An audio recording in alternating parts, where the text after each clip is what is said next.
کهکشان مقاومت ایران 1403 تظاهرات هموطنان در برلین و اجلاس جهانی 3 روزه ایران آزاد در پاریس 9 تا 11 تیر به رغم توطئه‌ها و تشبثات و زدوبندهای همه جانبه حکومت آخوندی.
سخنرانی‌های ایزابلا کونوپتساکا، رئیس فدراسیون وکلای اروپا با بیش از 1 میلیون عضو 2023 تا 2024، معاون کانون وکلای شهر وروتسواف لهستان،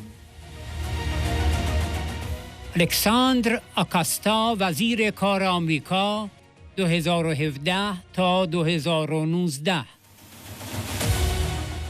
لورتا سانچز نماینده پیشین کنگره آمریکا،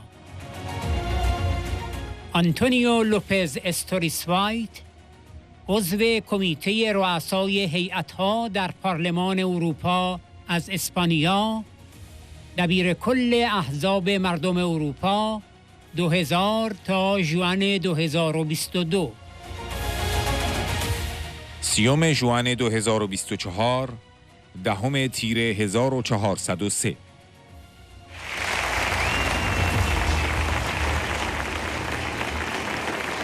Ladies and gentlemen, please now give a warm welcome to the President of the European Bar Federation, Izabella.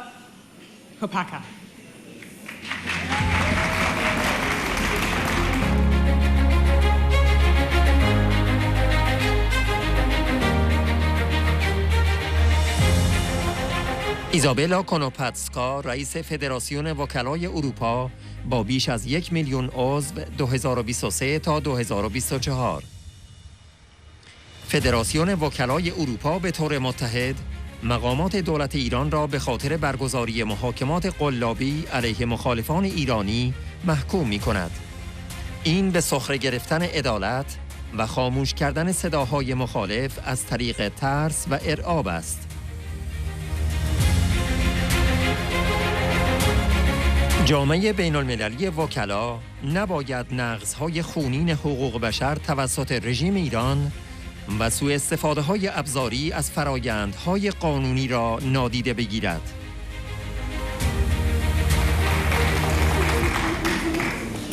Madam President, ladies and gentlemen, my name is Izabella Konopatska, and first of all, I would like to extend my heartfelt thanks to Madam President for this invitation to this significant gathering.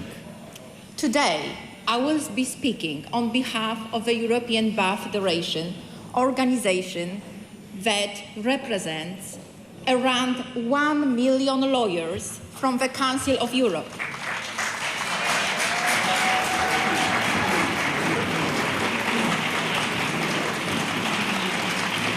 However, as a Polish lawyer, I feel compelled to share my reflections from yesterday.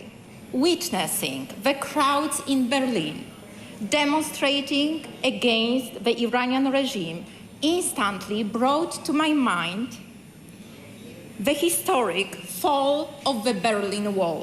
I believe that the Iranian people too will see their wall of oppression crumble soon. In my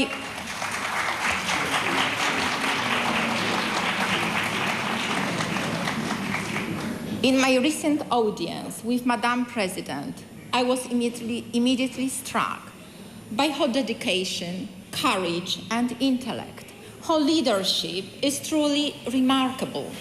I was particularly impressed by 10-point plan, which outlines a vision for the democratic Iran.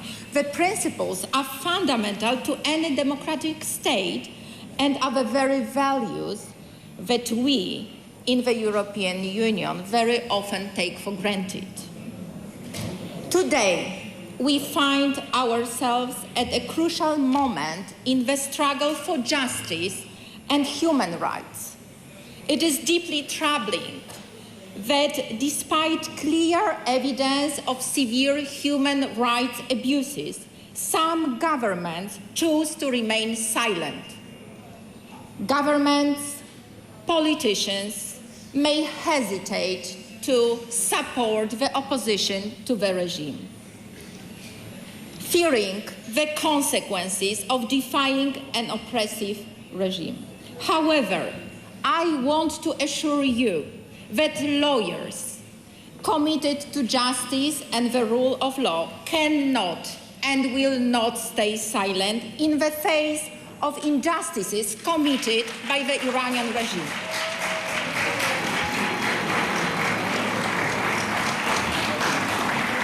The European Bar Federation stays united in condemning the Iranian authorities for conducting a sham trial against Iranian dissidents living abroad.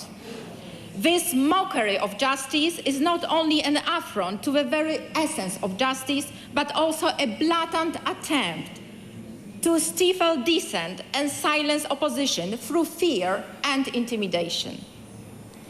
On July 29, 2023, the Tehran Criminal Court publicly disclosed the names of 104 individuals associated with the People's Mojahedin Organization of Iran. These individuals have lived outside Iran for over 30 years. The Iranian judiciary has a notorious history of executing tens of thousands of these individuals on unfounded charges, a grim practice that has persisted for more than 4 decades. By fabricating charges and manipulating legal cases, the Iranian regime seeks to influence the decisions of European countries. Additionally, they are misusing Interpol by issuing arrest warrants or red notices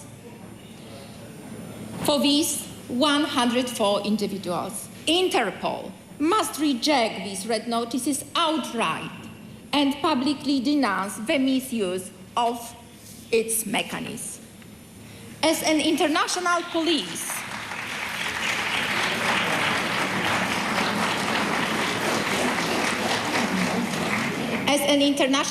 organization, Interpol has a solemn duty to uphold justice and human rights. It must not become an instrument of Tehran's persecution. We call on Interpol to unequivocally state that it will not circulate any red notices issued by Iran against these dissidents.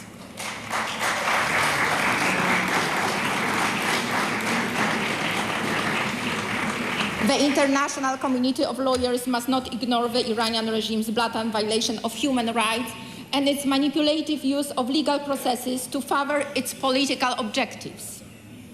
In Poland, brave individuals from all walks of life, workers like Lech Wałęsa, teachers, artists, lawyers, engineers, and poets, stood against tyranny and fought for freedom. Their perseverance led to the fall of oppressive walls.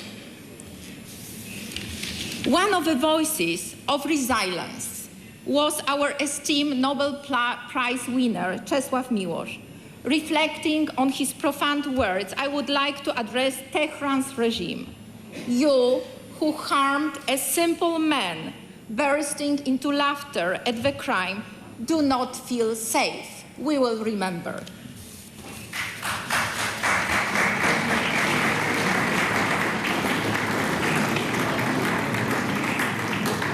with the spirit of unwavering hope and determination as European lawyers. Express our solidarity with the oppressed people of Iran in their quest for freedom and justice. We believe that justice will prevail. Tyranny of Iranian regime will eventually come to an end. Thank you.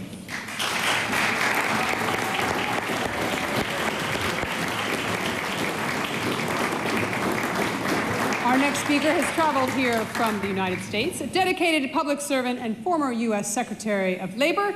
Please welcome Renee Alexander Acosta.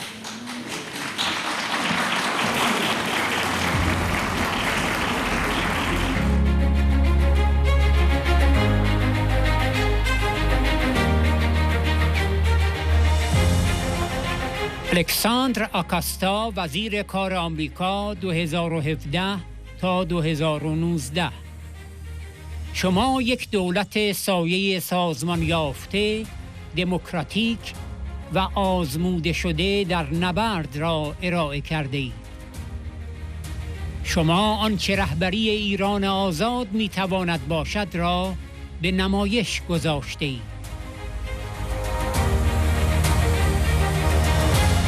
ما به ازای هر کس که در 1367 بر خاک افتاد، به خاطر هر قتل و سرکوب، تعداد بیشتری از افراد و ملت‌ها در کنار آزادی خواهند ایستاد.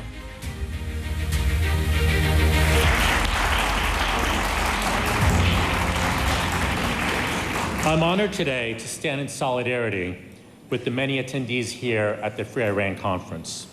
Regardless of nation or party, we are united in a cause, a democratic, non-nuclear Iran, an Iran that respects dignity and the rule of law. I've listened carefully to the remarks at this conference yesterday and today. To all that has been said, I would like to add 3 observations. My first observation is directed at the youth and the younger generation. You are the future of a free Iran. And yesterday, that was made so obvious by your demonstrations and by your speeches in Berlin. I don't say this lightly.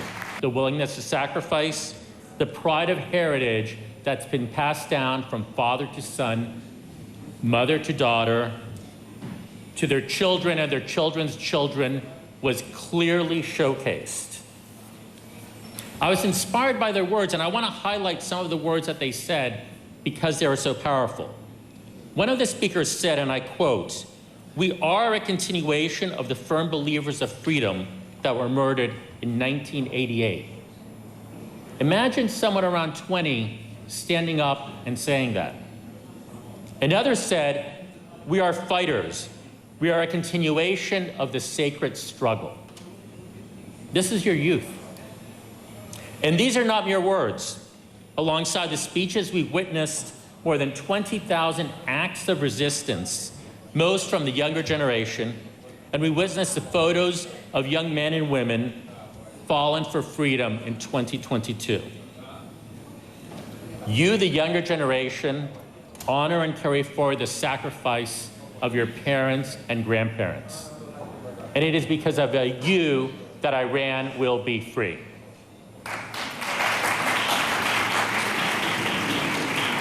I should add that for every 1988, every act of murder and oppression, more and more individuals and nations will stand for freedom.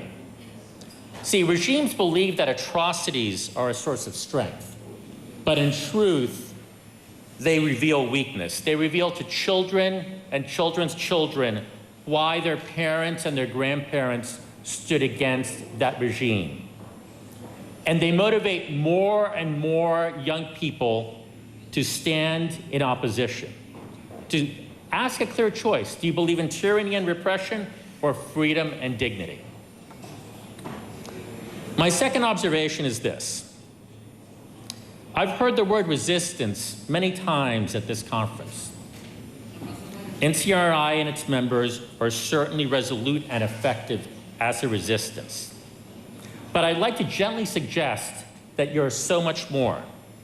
You do more than oppose, you propose. And there's a subtle but important difference between opposition and proposing an alternative. That you operate in many ways as a shadow government. A resistance fights against something. A shadow government offers an alternative to something. You do more than fight. You do more than fight against a regime. You've brought together at this conference, realize the accomplishment. You've brought together nations from around the world, from nearly every continent. You've showcased an organized, democratic, battle-tested shadow government that offers sustained opposition, a willingness to sacrifice, a clear platform, a 10-point plan based on freedom and dignity. You showcase what a free Iran's leadership could be like.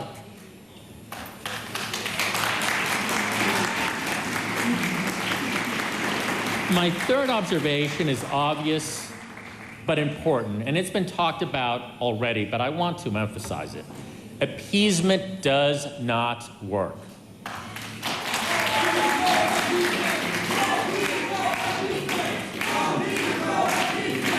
You know, President Trump understood this.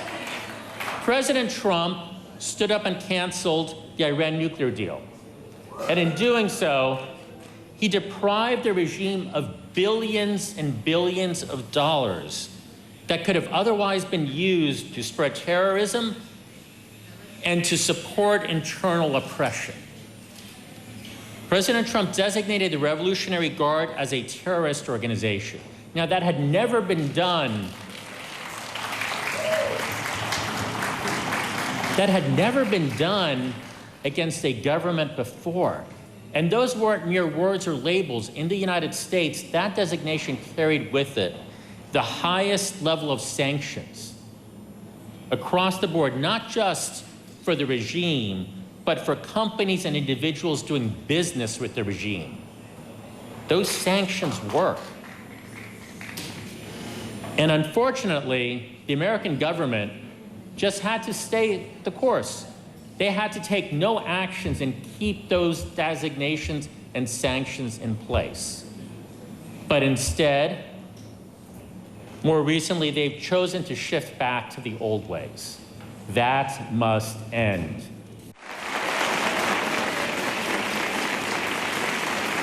The regime is weak. Change is imminent. These so-called elections make no difference. Simply put, the greatest testament to the lasting power of Mrs. Rajavi's dream, of your dream, are those youth in Berlin, the transgenerational effort that has been embraced across generations, from father to son, mother to daughter. The commitment to a free Iran has persisted for decades. And in this room, the nations of the world should realize in this room is a battle-tested resistance that offers a lot more than opposition. It proposes a path forward, a willingness to sacrifice, a 10-point plan, and a clear platform for freedom. Now is the time for maximum pressure. Now is the time when the nations of the world have to stand and say, we will not appease, we stand for a free Iran. Thank you very much.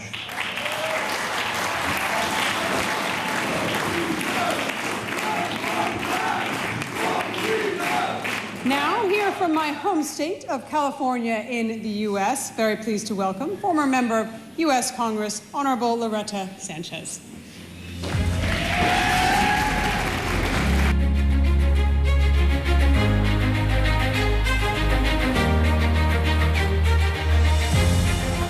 لورتا سانچز، نماینده پیشین کنگره آمریکا. برنامه 10 ماده‌ای خانم رجوی برای یک جمهوری دموکراتیک در ایران حقوق بنیادین انسانی را برای همه به رسمیت می‌شناسد و در اوج آن جایگاه زنان در ایران را به رسمیت خواهد شناخت. ما به چنین چیزی در ایران نیاز داریم. Thank you. Imagine you are a 17-year-old high school student walking with your friends going into the metro station in Tehran. And of course, as young people do, you defy authority. As you stand on the platform, suddenly an enforcer jumps out and begins to assault you. And you fall to the ground, hitting your head and going unconscious. And 28 days later, you're dead. Such is the life for women living under the dictatorship of a theocratic regime in Iran. Freedom. There is nothing more important than freedom.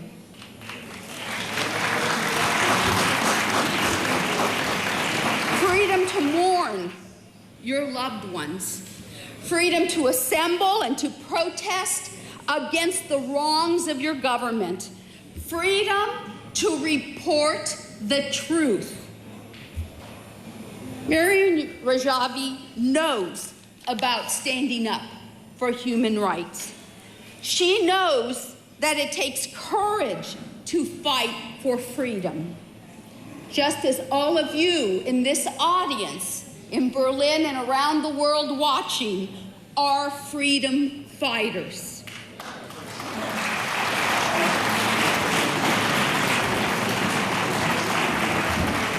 Mrs. Rajavi's 10-point plan for a democratic republic in Iran would enshrine these very human rights for all and finally acknowledge that women in Iran matter.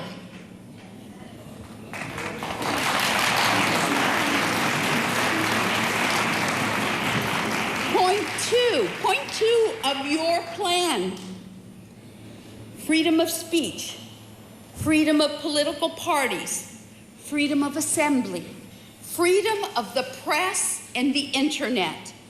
Freedoms that we are fighting for and experiencing here today must be in Iran under your plan, Madam Rajavi.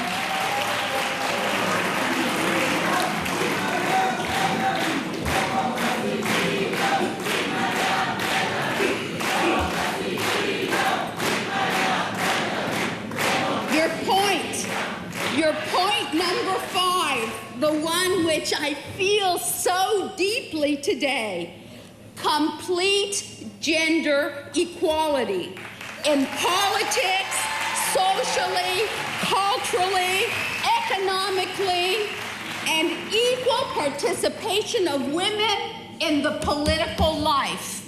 We need this in Iran. The abolition of any form of discrimination, the right to choose one's own clothing freely, the right to freely marry and divorce, and to obtain education and employment. So, let's do away with that dictatorship. Let's do away with that theocratic regime. Let's do away with the noose of oppression. Why? Because freedom is the most important thing, and all of us must fight for it, for the women in particular of Iran. Thank you.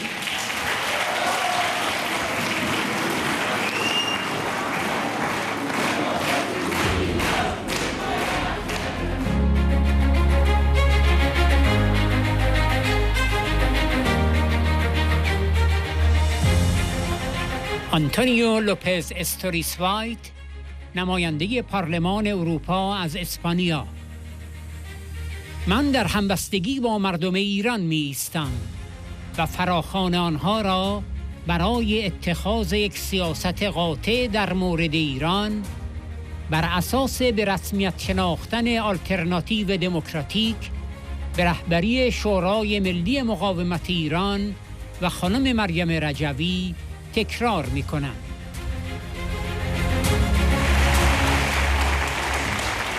Ladies and gentlemen, dear Ms. Rajavi, Iranians and supporters of the NCRI will highlight this popular rejection of the regime by uniting in great numbers in Berlin, and the Free Iran gathering will be an historical event to represent the global movement backing the Iranian people and the resistance fight for a democratic republic. I take this opportunity to call on EU leaders and member states to abandon the policy of appeasement, which rewards the regime's illegal behavior and hostage-taking diplomacy by releasing a convicted terrorist diplomat, Asadollah Assadi, a mass murderer, Hamid Nouri. I stand in solidarity with the people of Iran and echo their call for a firm policy on Iran based on recognizing the democratic alternative led by the NCRI and Madame Mariam Rajavi. Thanks to their struggle and sacrifices, a free and democratic Iran is within reach. I really hope to celebrate the next gathering in a free Iran. Thank you.